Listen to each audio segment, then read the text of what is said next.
Dahan-dahang pumapatak ang luha sa mga mata ng 20 anyos na si RC nang marinig ang mga katagang nagmula sa bibig ng kasintahang si Jared. Nais na makipaghiwalay sa kanya ng lalaki. Sobra siyang nasaktan sa hindi inaasahang pagkabigo niya sa pag-ibig. Gayunpaman, sinubukan niya makipag-usap sa binata. Nang mga sandaling iyon, nasa isang tahimik na lugar sila. Magkasamang pinagsasaluhan ang inihandang candlelight dinner ng dalaga. Umaasa siya na magkakaroon sila ng quality time ng nobyo na hindi naman nangyari. Nakatakda palang sirain ni Jared ang lahat ng kanilang binuo sa mahabang panahon. Palibhasa, kamamatay lang ng mga magulang niya. Malakas ang loob ng binata na mag-anunsyo ng kahit ano sa kanya. Mahal kita, Jared. Huwag mo namang gawin sa akin to. Kung gusto mo, magpakasal na tayo. Kahit sa huwis lang. Aniya na marahas namang ikinailing ng binata. Hindi ko magagawa ang gusto mo, RC. Tapos na ang kasunduan ng ating mga magulang. Alam natin na sila naman ang may gusto na magkatuluyan tayo. Wika ng binata. Napahagulgul na lang ng tuluyan si RC. Tila pinupunit ang puso niya sa mga nangyari. Pero Jared, mahal na mahal kita. Mahirap bang intindihin iyon? Hindi ito dahil sa idinidikta lang ni Mami sa akin. Ito talaga ang nararamdaman ko para sa iyo. Pakiusap niya pa sa binata. Pasensya na talaga, RC. Pero iba ang mahal ko. Wika nito, saka siya tinalikuran. Walang nagawa si RC kundi ang umiyak ng umiyak hanggang sa mapagpasyahan ng dalaga na umalis na lang din sa lugar na iyon. Nasayang lang ang effort niya sa paghahanda sa date na iyon. Literal na nasayang din ang oras niya. Wala siyang ibang ninanais ng mga sandaling iyon kundi ang magluksa. Naanimoy masahol pa siya sa namatayan. Tutal iyon naman ang nararamdaman niya sa ngayon. Luhaan na nag-impake si RC pagka-uwi niya sa bahay nila. Mas lalo niyang naramdaman na nag-iisa na lang siya. Ang tanging makakapagpakalma sa kanya ay ang lumayo na muna sa lugar para makapag-isip. Napagpasyahan niyang magtungo sa lugar kung saan walang sino man ang nakakakilala sa kanya. Sa isang probinsya na may kalayuan sa Maynila, siya nakarating. Pero hindi ito basta-basta. Ang nasabing lugar ay malapit sa dagat. Tumuloy siya sa isang munting beach house na nag-aalok sa mga bakasyonista ng tahimik at magandang bakasyon. Simple lang ang cottage na kanyang nakuha. Isang buwan niya balak manatili roon. Pero dahil kailangan pa niyang obserbahan ang lugar, kaya para sa 2 araw na muna ang binayaran niya. Plano niya na mag-extend na lang kung sakaling maging maayos naman ang lahat at walang maging aberya na makakaistorbo ng pamamahinga niya.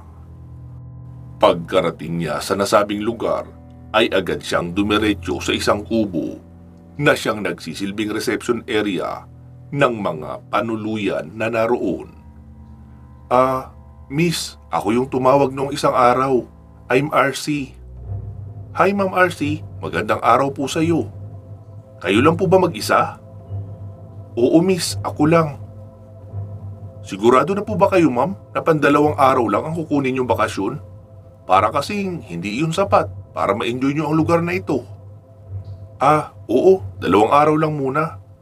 Pero kapag na-clear ko na ang mga schedule ko at pwede ako magtagal rito, ay mag-e-extend na lang ako. Pwede ba yung ganon? Opo ma'am. Sa ngayon po, pwedeng-pwede yun. Hindi pa kasi peak season. Wala pang mga naka-advance reservation. Pero kapag peak season na po, ay hindi na po pwede. Kasi wala na talaga magiging ibang bakante. Ganun ba? Mabuti pala at nataon na hindi peak season ngayon. Heto po ma'am, ang susi niyo sa kwarto. Uwi ka sa kanya ng receptionist matapos niya makapagbayad. Miss, Meron ba kayo tindahan rito? O tinda ng mga pagkain at alak? Opo ma'am, meron po. Ano pong gusto nyong bilhin? Ipapahatid ko na lang po sa unit nyo. Isang bote ng emperador at 2 piatos kung meron. Pagkain po ma'am, kahit kanin o ulam. Hindi na muna miss, magsasabi na lang ako kapag naisipan ko ng kumain. Malungkot na sagot ni RC na napansin rin ng receptionist. Sige po ma'am, ihahatid ko na lang sa room nyo. Diretsuhin nyo lang po ang bahaging iyan, tapos liko ka sa kanan. 2 lang po ang unit sa bahaging iyan at nariyan ang unit nyo. Okay miss, salamat. Wika ni RC at tinalunton na ang direksyon na sinabi ng ginang nakausap. Pagkapasok sa unit ay dumiretso na kaagad si RC sa kanyang kama. Nakaramdam siya ng matinding kalungkutan. Pero kahit papaano, nabawasan naman ang kanyang kahungkagan dahil sa pagiging payapa ng lugar. Tutal, ito naman talaga ang gusto niya. Makalipas ang 15 minuto ay may kumakatok na sa kanyang pintuan, ang receptionist. Dala ang order niyang alak at chips. Ma'am, suman po. Specialty po iyan sa lugar na ito. Libre lang po yan. Complimentary snacks ng resort. Para na rin po malamnan muna ang sikmura nyo bago kayo mag-inom. Mahirap na po magkasakit. Salamat. Maiksing sagot ni RC. Tapos umalis na rin agad ang ginang. Pagkasara ng pintuan ay agad niyang binuksan ang chips at alak. Saka sinimulang itagay iyon ng matataas. Hindi niya nga tinikman ang suman dahil hindi siya interesado roon. Malungkot siya at sobrang nasasaktan.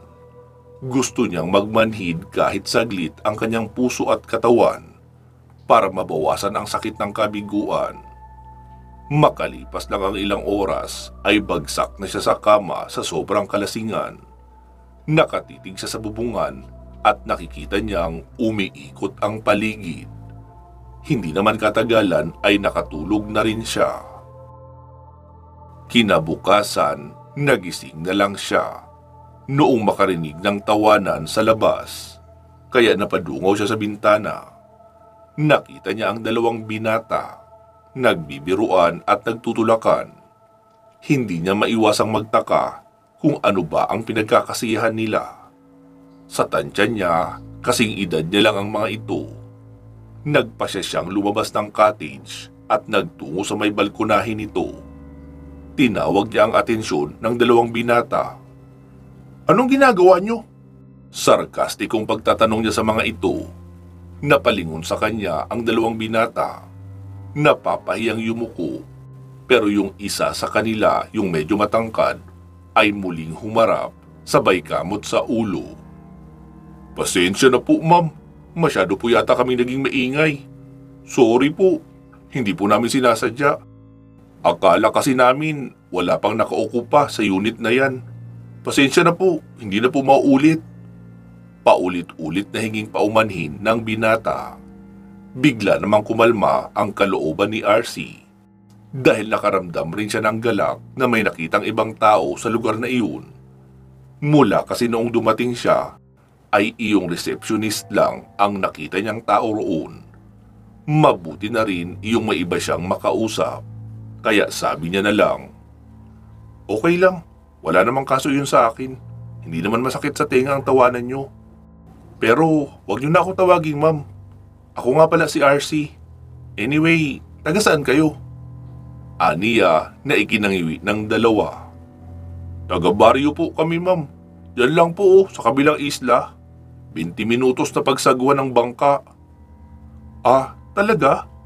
Bukod ba sa beach na ito, may iba pang lugar na pwedeng mapasyalan? Tanong niyang muli. Nagkatinginan ang 2 tapos napangiti. Sa baryo po namin ma'am, pwede po kayong manatili roon. Hindi gaanong matao. Dahil minsan lang din naman na may magawi sa isla namin. Bale, may lugar din po na pwede niyong matuluyan roon. Paliwanag ng binata. Ha? Talaga? Mas tahimik pa kaysa rito? Tanong niyang muli. Tumango ang 2 binata at ngumiti sa kanya.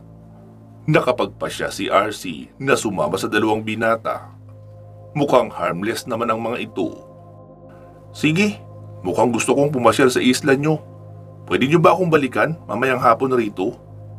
Okay lang po ma'am, walang problema. Ano nga palang mga pangalan nyo? Ako po si Aldrin, siya naman si Tom. Bakit kayo napagawi rito kung taga-kabilang isla pa pala kayo?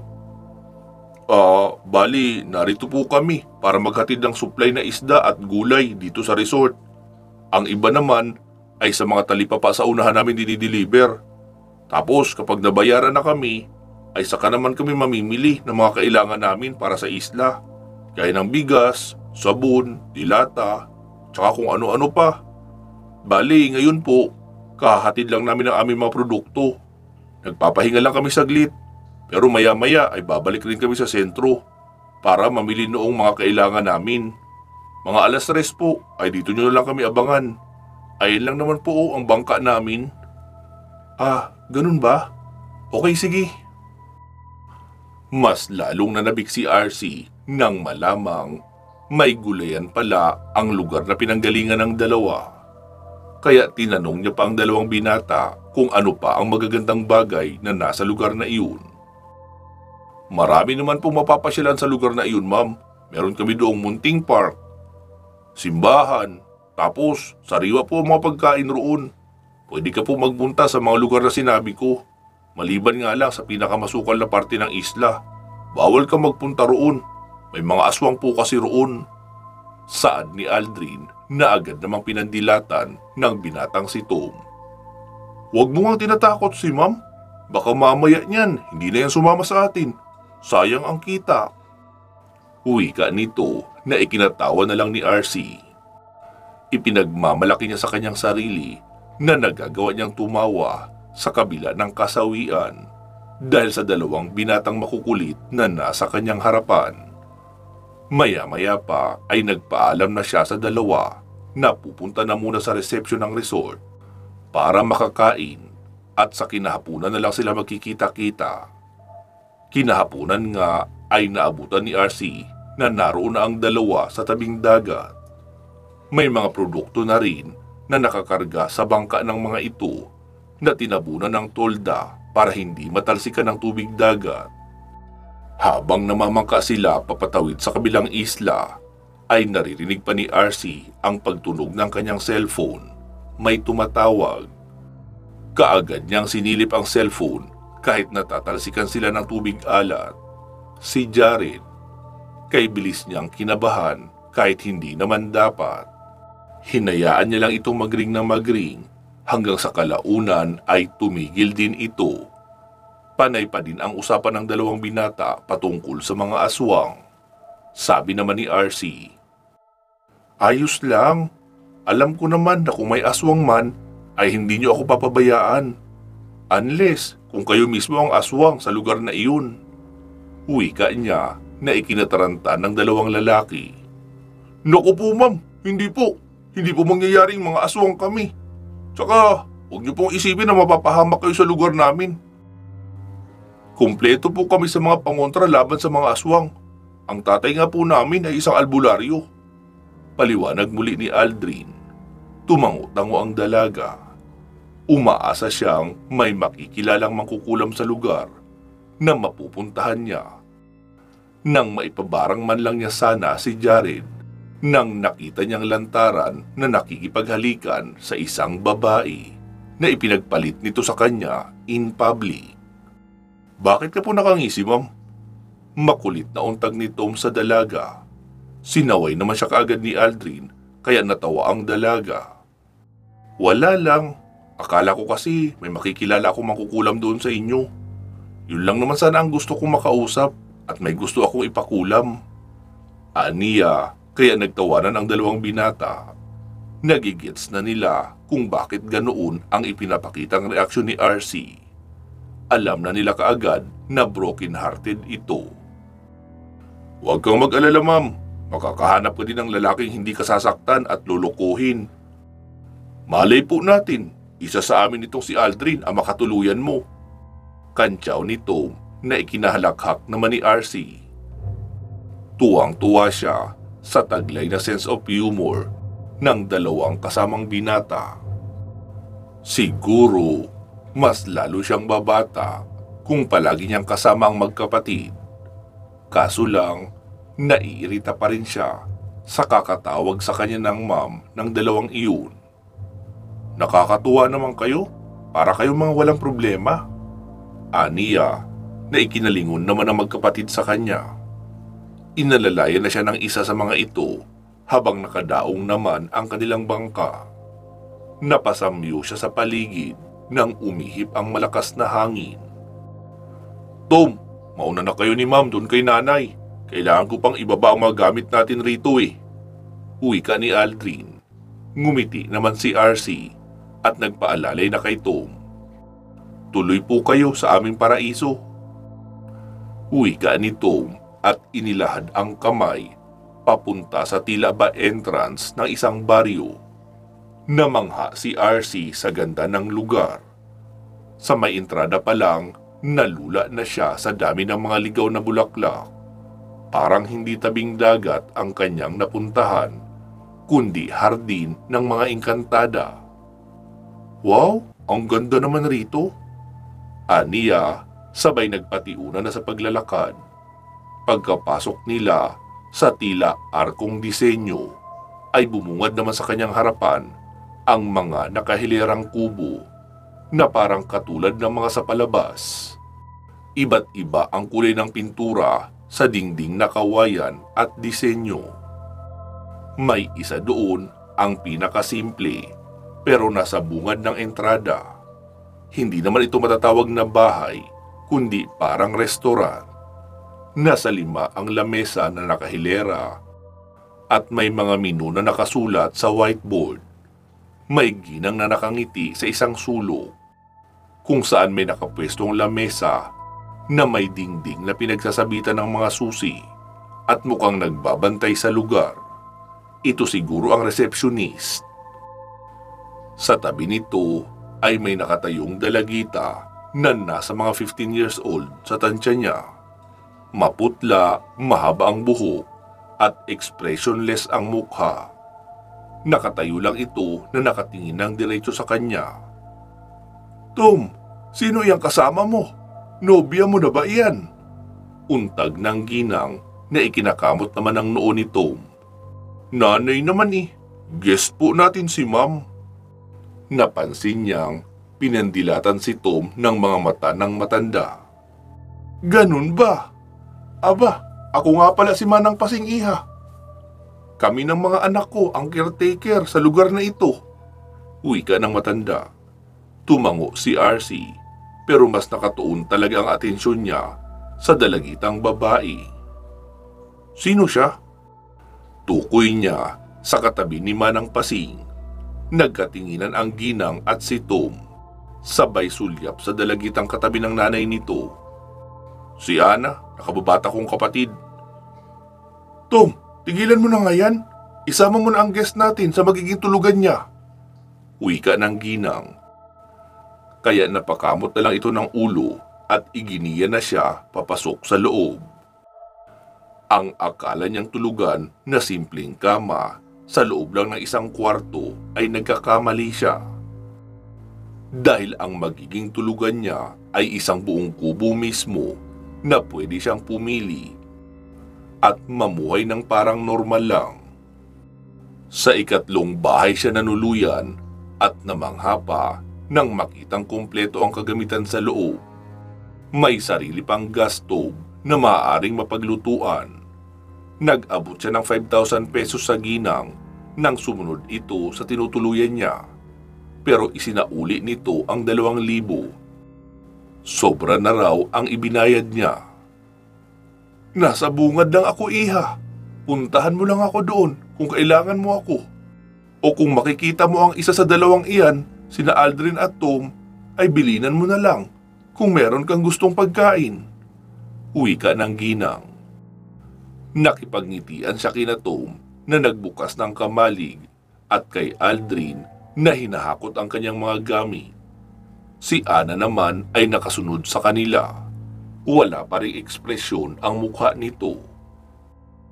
Sige ho, Manang. Pupuntahan na lang kita kapag may kailangan ako. Maraming salamat po. Aniya. Kasabay na nagpaalam kay Manang Pasing, sina Tom at Aldrin. Aalis na rin kami, RC. Paalam ng dalawa. Pagkapasok pa niya sa inuupahang kubo, napakislot uli ang dalaga nang magring ang kanyang cellphone. Sinubukan niyang tignan ang screen pero napasimangot siya nang makitang si Jared uli ang tumatawag. Nakakatawa nga isipin na kahit liblib ang islang iyon ay nakakaabot pa rin ang signal. Nanggigigil na hindi niya ito sinagot. Sa wakas, nagawa na din niya makapagpahinga. Ni hindi niya na kailangan uminom ng alak para makalimot. Sobrang tahimik nga ng lugar. Napagtanto niya na wala siyang napansing ibang guest kanina maliban sa kanya. Niwala rin ibang residente sa lugar. Hindi naman siguro na sila lang ang tao sa lugar na iyon. Kaso lang, hindi mawala sa isipan niya ang tungkol sa nakitang dalagita. Noong sumapit ang pagdilim, ay hinatiran siya ng ginang ng inihaw na isda at isang cup ng kanin para sa kanyang hapunan. Dahil hindi naman nagsabi si RC kung anong gusto niyang kainin. Nagpasalamat na lang din si RC sa ginang. Kinagabihan, maaga siyang nahiga at nakatulog, pero nakakaramdam siya ng pagkabalisa. Kaya naisipan niyang bumangon at tumambay na muna sa labas. Subalit laking gulat niya nang makita ang dalagang si Ana na naroon sa tabi niya. Nakaupo lang ito at nakamasid na tahimik sa kanya. Ana, anong ginagawa mo rito? Paano ka nakapasok?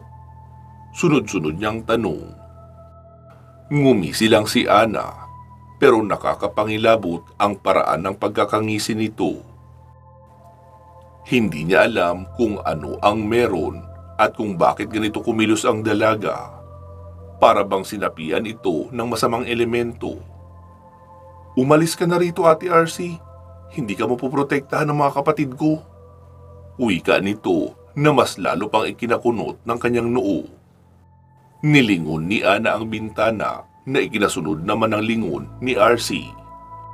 Nagtaka siya nang makita si Tom na palakad-lakad sa may dalampasigan, hulas at parang may pinapahid sa katawan. Dahil doon kaya naintriga siya. Nagpasya siyang lumabas para silipin si Tom para malinaw niyang makita kung ano ang ginagawa nito. Ano kayang ginagawa ng lalaking ito sa tabing dagat sa 10 oras ng gabi? Wika niya sa sarili. Maya-maya pa ay nagulat siya nang makitang dahan-dahang nagbago ang anyo nito. Mula sa pagiging isang makisig na lalaki ay tinubuan ito ng malapaniking pakpak. May mapupulang mga mata at mahabang mga kuko. Samantalang ang mga balat ay naging kulay itim, makintab, at para bang pinahiran ng grasa. Sa madaling salita, naging aswang si Tom. Nang ilabot si RC sa kanyang nakita, hindi niya lubos akalain na may tinatagong nakakasindak na katauhan ang binatang iyon na hindi niya kailanman matatanggap. Tumalikod si RC sa halip na lapitan ng lalaki. Wala siyang ibang nadarama noong mga sandaling iyon kundi takot. Hindi nga niya alam kung kaya ba niya makasurvive sa lugar na iyon. Siguro kung magpapanggap siya na walang nakita, magiging okay iyon dahil hindi maghihinala ang lalaki sa kanya. Hahanap siya ng paraan para makaalis nang hindi nila napapansin. Sinisigurado na lang niya na nakalak ang pintuan ng kanyang tinutuluyang kubo noong makapasok na siyang muli sa loob. Wala na si Ana. At hindi niya rin alam kung saan pumunta. Hindi rin naman kasi nagpaalam. Ang alam niya lang, kailangan niyang manatiling ligtas. Paano ba niya napagkatiwalaan ang dalawang binata sa kabila ng katotohanang estranghero ang mga ito sa kanya? Hindi niya namalayan ang paglipas ng mahabang oras. Sa muli niyang pagdilat ay maliwanag na. Napansin niya kaagad ang mga katok sa pinto. Bumangon si RC, nag-inat-inat saka tumayo. Sa pagbukas niya ng pinto, bumungad sa kanyang harapan si Tom. "Nasaan si Aldrin?" Tanong niya na ikinangiwi ng binata. "Pambihira, ako ang maagang kumatok sa'yo, pero si Aldrin ang hinahanap mo. Ano bang meron?" Takang tanong nito. Nagkibit balikat na lang ang dalaga. Medyo nailang na siya kay Tom. "Wala lang, nagtatanong lang, bawal ba?" Balik tanong niya naman rito. Naghahanda siya ng agahan, kaya ako ang napag-utusang tumawag sa'yo." Wika nito. Napatitig si RC kay Tom. Hindi niya maiwasang magtaka kung aware ba ang binata sa ginawa nito kagabi. At alam niya iyon. Para hindi na humaba ang kanilang usapan, nagpaunlak na lamang siya sa imbitasyon nito. Nagtungo sila sa munting kainan at naabutan niya si Aldrin na abala sa paglalagay ng mga pagkain sa lamesa. "Halika na RC, nakapagluto na si nanay." Wika ng binata at ipinaghanda ng upuan ng dalaga. Pinagmasdan ni RC ang mga nakahandang pagkain. Mukhang masasarap naman ang mga iyon. Hindi niya lang alam kung ano ang nangyari. Basta na lang sumama ang kanyang pakiramdam. Para siyang nakalanghap ng malansa sa mga pagkaing iyon. Nanghihinang napa-excuse siya at hindi na nga natiis na magpunta sa banyo. Doon siya nagsuka ng nagsuka. Inalala niya ang mga ulam na nakahain sa lamesa. Adobo at sinigang ang mga iyon. Pero bakit parang hindi naman iyon karne ng baboy umano? Bakit parang may nakita siyang kuko ng tao? Naloko ba siya ng dalawang binata at nagpapanggap lang ang mga ito? Baka mamaya aswang ang buong mag-anak, lalo na at kahit minsan hindi pa niya nakikita ang tatay ng mga ito na isa kunong albularyo. Napasigaw pa siya nang makita sa loob ng banyo si Ana. Paano itong nakapasok? Gayong nasa labas lang naman ito kanina. "Paano ka nakapasok rito?" Naguguluhan niyang tanong. Ngumisi ang dalagita at nagsalita. "Sinabi ko naman sa'yo, di ba? Umalis ka na habang maaga pa. Mas lalo mo lang ipinapahamak ang sarili mo kapag nagtagal ka pa rito." Wika nito. Nagpasya na siyang kumilos. Lumabas siya ng banyo at nakita sina Tom at Aldrin sa may pintuan. "Sinong kausap mo sa loob?" tanong ni Tom. Unti-unting naging seryoso ang kanyang mukha. Umiling si RC at sinigurado na walang makikita sa loob ng banyo. Mabuti na lang pagkapasok ni na Tom ay wala na itong nakita sa loob. Hindi nga alam ni RC kung papaano nakalabas ng banyo agad si Ana. Wala naman siyang napapansing daanan o pinto sa kabilang bahagi ng CR. Pero ang reaksyon ni Tom ay mas lalong lumala. Si Aldrin naman ay nagdududa sa kanyang sagot kung totoo ba o nagsisinungaling lang siya. Habang tumatagal, nagiging weirdo na ang galawan ng dalawa. Hinihingal na nitong nilingon-lingon ang paligid. Inaamoy-amoy ang bawat sulok na para bang aso na may gustong matuntun. Mas lalong naging katakot-takot ang pakiramdam ni RC. Kaya nakapagpasya siyang lumayo na agad sa kanila. Kaso lang, nagkamali siya ng pagliko nang habulin siya ng dalawa. Imbis na patungo sa dalampasigan, naging papunta siya sa kagubatan. Sa kasukalan na alam niyang hindi niya naman kabisado. Sa katunayan, nadaanan niya ang munting simbahan at parke. Pero kung may mga tao mang nakikita siya doon, para naman silang walang kabuhay-buhay. Matamlay at sinundan lang siya ng tingin hanggang sa tuluyan na siyang makalayo. Galit na galit naman sina Tom at Aldrin. Wala nang dahilan para magpanggap pa sila. Kailangan na nila ng bagong miyembro sa kanilang lipi.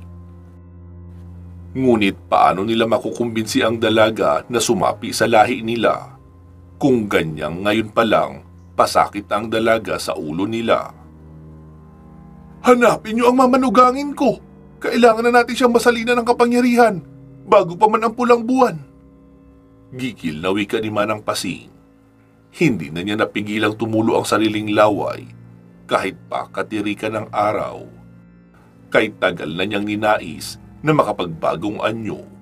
Pero kung kailan mangyayari iyon, ay saka papapalpak ang pagtugis ng kanyang mga anak. Maging si Ratom at Aldrin ay nagbago na rin ang kulay ng mga mata. Sila ay nagmula sa lahi ng babaylan na piniling maging aswang. Matagal na panahon na silang nabubuhay, nakikisalamuha bilang normal na tao para maghanap ng panibagong mortal na gagawing kagaya nila. Mga taong wala ng pinanghahawakang pag-asa at tuluyan ang tinalikuran ang mundo. Isa sa kanilang mga nais na mahawaan ay itong si RC. Hindi sila papayag na basta na lang ito makataka sa kanila. Kailangan mapagtagumpayan nila ang balak nila sa dalaga. Samantala, halos mahilo na si RC sa kakatakbo. Sobra na siyang pinagpapawisan at hingal na hingal. Ni hindi niya nga matandaan kung saan ba siya dapat dumaan. Mabuti na lang, narinig niya ang pagtawag ni Ana. Halika Ate RC, dito ang daan. Narinig niyang wika ng boses nito. Sinundan niya ang mga kaluskos hanggang sa tuluyan niya makita ang dalagita sa may masukal pang daanan. Sa unahan noon ay may nakita siyang kamali. Kaya hindi na siya nag-aksaya ng panahon na humawak sa kamay ni Ana. Napasinghap siya nang wala siyang mahawakan, kundi parang dumaan lang ang kamay niya sa malamig na uso. Ana, bakit? Hindi niya na naituloy ang kanyang tanong dahil agad bumuo sa kanya ang mga realisasyon at napagtagni-tagni ang mga nangyari noong nakaraang gabi.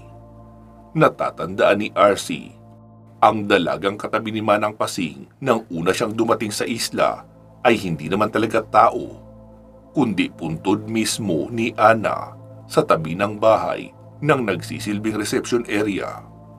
Ang iilang eksena kung saan niya nakikita at nakakausap ang dalagita na bigla na lang sumusulpot at nawawala. Ibig sabihin, ito ay isa ng multo na nagpupumilit na iligtas siya. Kaya pala hindi ito nakikita ni na Aldrin at Tom. Iyon ay sa kadahilan ng kaluluwa na lamang ang nakakasama niya saan man siya magpunta. Napaiyak na nga ng tuluyan si RC. Hindi niya akalain na darating sa puntong hindi lang puso niya ang kailangan niyang ipaglaban, kundi maging ang buhay niya para sa kaligtasan. Napagtanto niyang ang pag-iwan sa kanya ni Jared ay hindi pa katapusan ng mundo para sa kanya. Habang napagtatanto ang lahat, ay unti-unti nang naglalaho ang kaluluwa ng dalagita na kanyang kaharap. Tila ba kampante na ito na magiging ligtas siya sa pinaghatiran nitong lugar sa kanya. Kaya isang nakakaunawang pagtango ang kanyang ibinigay rito. Kalakip na ang buong pusong pasasalamat. Sumalangit nawa ang kaluluwa mo, Ana. Maraming salamat sa lahat. Aniya, nang maglaho na nga ang dalagita sa kanyang paningin, nagpatuloy na si RC sa paglapit sa kamalig. Dito ay may nakita siyang matandang lalaki. Nangunot kaagad ang noo nito nang makita siya. Sino ka? Ipinadala ka na naman ba ng aking halimaw na asawa para alukin ako makiisa sa kanila? Mamamatay ka lang! Wala akong balak maging aswang! Singhal nito sabay ipinakita sa kanya ang pangontra nitong karit na yari sa tanso. Kaagad na hinarang ng dalaga ang kanyang dalawang braso para depensahan ang sarili. Huwag po! Hindi po ako aswang! Sigaw niya na iginatitig sa kanya ng matanda. Tinitigan siya nito at makailang beses na sinuri. Saka lang nito ibinaba ang hawak na patalim. Anong ginagawa mo sa delikadong lugar na ito? Hindi mo ba alam na pinamumugaran ng mga aswang ang islang ito? Sunod-sunod nitong tanong sa kanya. Napaiyak na si RC. Hindi ko po alam. Ngayon ko lang natuklasan. Tinulungan lang po ako ni Ana para makatakas. Nanubig kaagad ang mga mata ng matandang lalaki nang marinig ang pangalang Ana. Maya-maya pa nagpakilala ito sa kanya. Ako si Mang Kanor, iha. Ako ang tatay nila Tom, Aldrin at Ana. Ako ang asawa ni Pasing. Wika nito. Ipiniliwanag ng lalaki na matagal niya nang nilayuan ang kanyang pamilya dahil sa tindi ng pagnanais ng mga ito na maging malakas na uri na kampo ng kadiliman. Nagpapasalamat po ako na nakita ko kayo ngayon at nakausap. Wika niya kaagad na mapait namang ikinangiti ng lalaki.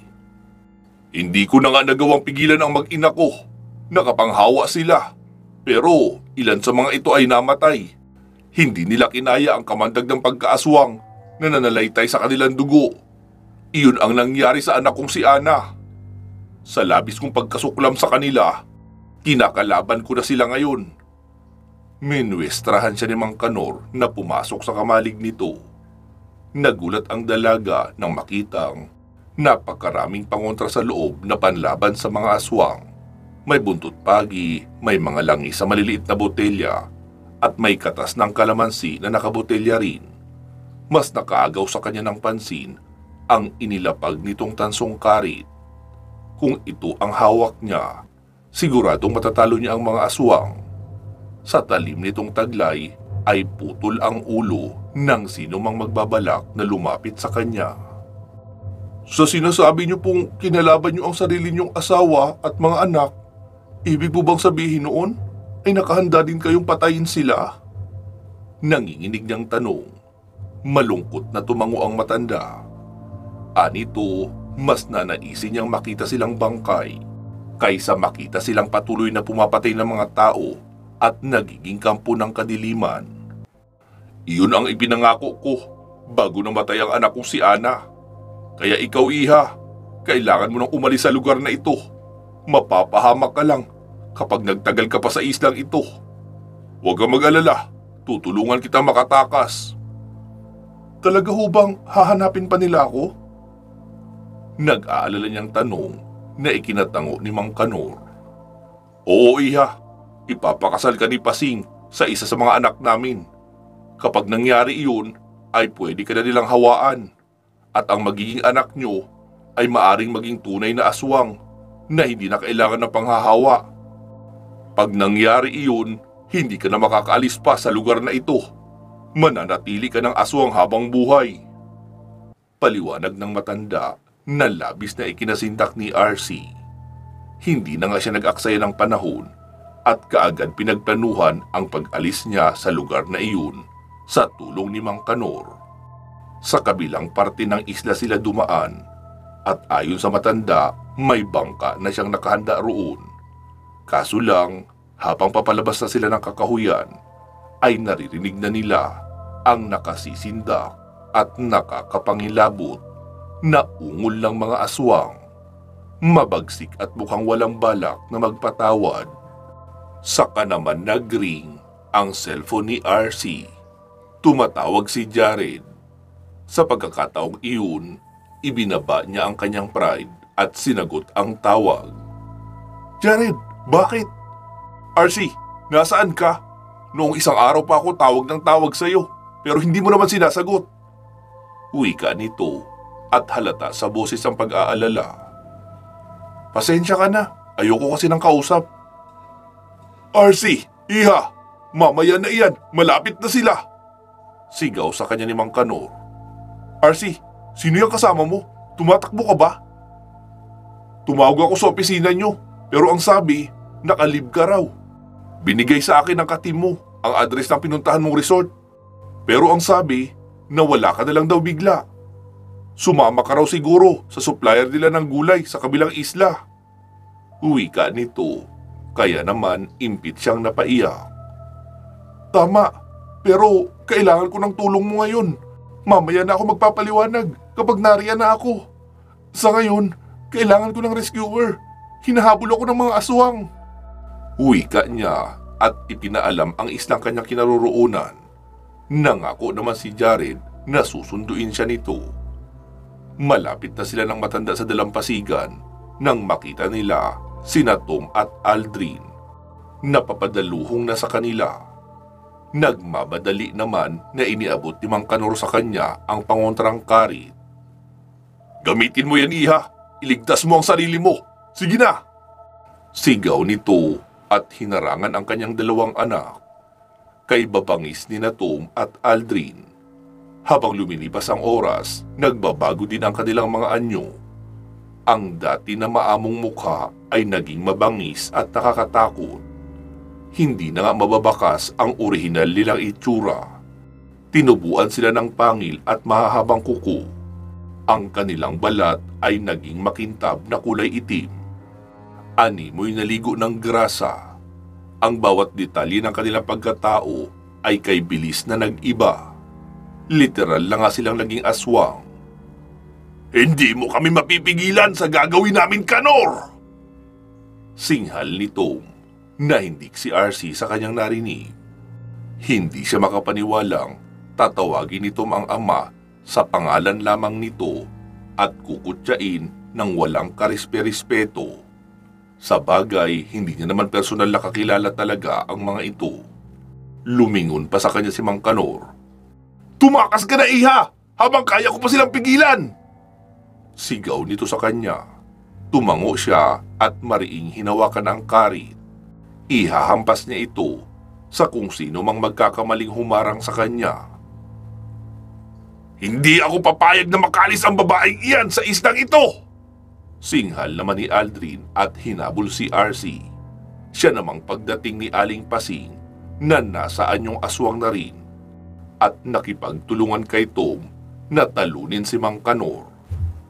Isang madugong labanan mula sa magkakapamilya ang nagaganap. Nagawa na nga nilang masugatan ang bawat isa. Nakatatak na sa isip ni na Aling Pasing at Tom na patayin na lamang ang nanlalaban na si Mang Kanor. Dahil hindi rin naman nila ito mahila sa buhay na gusto nila. Mabibilis naman ang kilos ni Mang Kanor. Sa loob ng ilang taong pagtatago niya sa kakahuyan, alam na niya kung papaano gamitin ang agimat na taglay niya ngayon. Katulad ni na Aling Pasing at ng kanyang mga anak, hindi na rin siya normal na tao. Isang engkantada ang nagpakita sa kanya noong kamatayan lang din mismo ni Ana. At binigyan siya ng mutya na makakapagbigay sa kanya ng lakas at liksi. Mapapanatili rin ang kanyang kabataan. Kaya kahit ilang taon na ang nakalilipas magmula noong matanggap niya ang mutya, ay hindi na nagbago pa ang kanyang itsura. Itigil niyo na ang kahibangang ito, Pasing! Walang maidudulot na kabutihan ang pagnanais yung maghanap ng panibagong kalahi. Tignan niyo ang mga hinawaan mo sa baryo. Mistula silang mga patay. Tukoy ni Mang Kanor sa mga taong nadaanan ni RC kanina sa may parke at simbahan. Humalakhak lang si Aling Pasing at dinuro si Mang Kanor. Tanga ka ba, mahal kong asawa? Kaya ganun ang nangyari sa kanila ay dahil boses ko lang ang tanging papakinggan nila. Saka lang sila gagalaw kapag iginawad ko na ang ritual para sa kanila. Wika ni Aling Pasing. Saka humalakhak ng malakas. Gayunpaman, hindi na nag-aksaya pa ng panahon ang mag-ina. Sinugod na nila kaagad ang lalaki. Halos maglabasan naman ang litid sa leeg ni RC sa kakasigaw. At kasalukuyang nakakumbabaw sa kanya ang lalaki. Sinubukan niyang manlaban at sinipa ang masilang parte ng katawan ng binata. Kaya siya nakawala. Hayop ka! Singhal nito habang hinahabol siya. Buong puwersa niyang iwinasiwas palikod ang hawak na karit at humiwa ng malalim sa leeg ni Aldrin. Kay bilis na pumulandit ng dugo sa buhanginan. Kasunod ang paggulong ng naputol na ulo ng binata.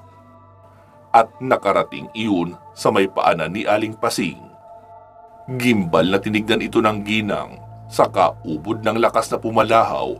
Nang mapagtantong ang nagmamay-ari ng ulo ay ang kanyang anak na lalaki. Maging si Tom ay nangalit ang mga bagang na kaagad namang sinugod si RC para maghiganti. "Papatayin kita, hayop kang babae ka!" Singhal nito at umakto ng susugod sa dalaga. Pero bago pa man sumayad ang mahahabang kuko nito sa katawan ni RC, ay 3 putok ng baril mula sa mga bagong dating ang kanilang narinig na nagpabagsak naman sa lalaki. Nakakagulat lang na hindi na nito nagawa pang tumayo dahil sa mga balang ginamit na yari din pala sa tanso na nakakapanghina at umiepekto talaga sa katawan ng isang aswang. "Tom!" Sigaw ni Aling Pasing. Dinaluhan niya ang anak.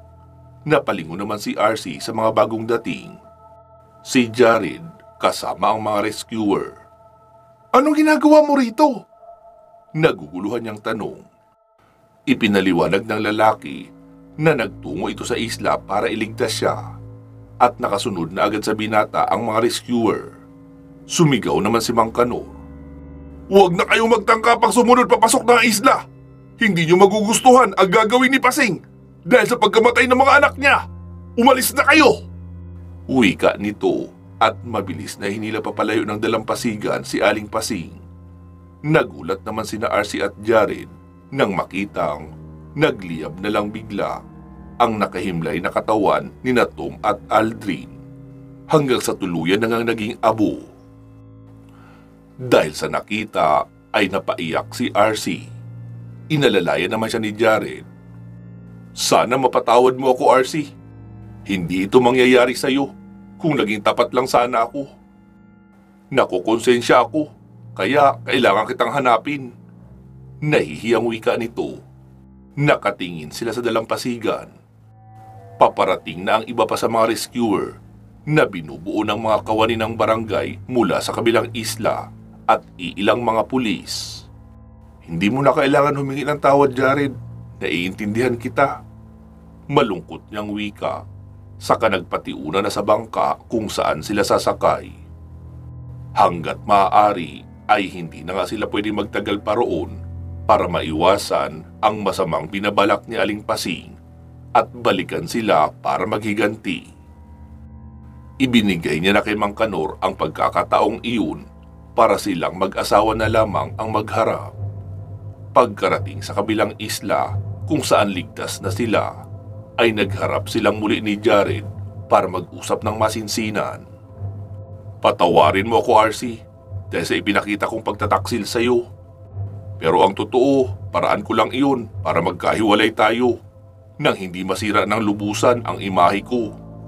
Naalala mo yung sinabi kong iba ang mahal ko? Hindi ibang babae ang tinutukoy ko. Isa akong binabae, RC, at lalaki rin ang gusto ko. Kaya hindi talaga tayo pwede magkatuluyan. Yung babae nakita mong hinalikan ko, binayaran ko lang iyon para pumayag na gawin namin iyon. Para magalit ka sa akin at hiwalayan mo ako. Patawarin mo ako, RC, kung naging duwag ako para aminin sa iyo ang totoo. Dahil sa ginawa kong iyon, ay muntik ka na tuloy mapahamak. Ang totoo niyan, sa tagal natin magkarelasyon, ay natutunan na rin kitang mahalin. Pero hindi bilang jowa ha, kundi bilang sister." Natawa naman si RC, sabay sabing, "Langya ka? Kaya pala kahit anong gawin kong pang-aakit sa'yo, puro beso-beso at halik sa noo ang ginagawa mo sa akin. Iyon pala, talong din ang hanap mo." "RC, pwede bang bati na tayo? Gusto pa rin naman kita maging parte ng buhay ko. Pero bilang sister." Natawa na lang si RC at niyakap si Jared. "Sige na nga, ano ba bang magagawa ko? Ikalahi naman pala kita, mga lahi ni Eva. At wala na akong magagawa sa bagay na iyon." "Uy, RC, yung binaril ng mga pulis na boylet, pogi yun na. Iyon ba dapat ang ipapalit mo sa akin?" "Hindi no, Napasama lang ako sa kanila dahil naghahanap ako ng lugar na tahimik na pwede akong manatili at magluksa. Kaso, mga aswang pala ang mga iyon. Pero tama ka, pogi nga ang magkapatid na iyon. Albon pa ang dibdib at maraming abs. Sabi naman ni Jared, sayang no, pwede sana tayo magtig-isa sa mga iyon. E di, magiging magbilas tayo noon. Che, ewan ko sa'yo. Ayoko maging bilas ang dati kong jowa. Ito naman ang damot. Ano, bati na tayo ha? Tsaka, huwag mo ako ichichika sa mga kakilala natin na bading ako. Please. Ha? Ibig mo bang sabihin, hindi ka pa rin umaamin sa pamilya mo? Hindi pa. Naku girl, umamin ka na. Bago ka pa nila ipagkasundo uli sa kung sinong babae na anak ng mga kaibigan nila. Yun nga ang problema ko eh. Dahil parang may pinagbabalakan na naman silang ireto sa akin. At gusto nila ay kasal na agad. Dahil baka raw humantong lang din sa katulad sa nangyari sa atin. Hindi ko yun kaya sis. Anong balak mo? Magre-resign na lang siguro ako sa trabaho at mag-a-apply ako ng trabaho sa abroad. Hindi na rin ako magpapaalam dahil sigurado namang hindi nila ako papayagan. Sa bagay, tama ka naman dyan. Mas magandang ikaw ang masunod sa buhay mo. Hindi iyong susunod ka lang sa gusto nila. Tapos ikaw naman ang mahihirapan at makakapanakit ka pa ng puso ng ibang babae. Kagaya ko, na umasang madadala mo sa langit. Iyon pala, kalahi naman pala kita. Uy girl, huwag ka nang bitter. Love pa rin naman kita hanggang ngayon. Che, ayoko ng love mo. Totoong aksyon ang kailangan ko. Malapit na mag-expire ang matris ko. Pero hanggang ngayon, beso-beso pa rin ang pinakamalalang naranasan ko mula sa'yo. Hayaan mo na girl. Tutulungan na lang kita maghanap ng matinong boylet. Marami naman ako kakilala, di ba? Sus, tapos sa bandang huli, magiging kaagaw pa kita sa mamahalin kong lalaki. Hindi na, mga hunting na lang ako ng sarili ko. Nagyakapan na nga silang dalawa at sumakay na sa service na inarkila ni Jared na magdadala sa kanila pababalik ng Maynila. Wakas, mag-iingat po kayo palagi at hanggang sa muli.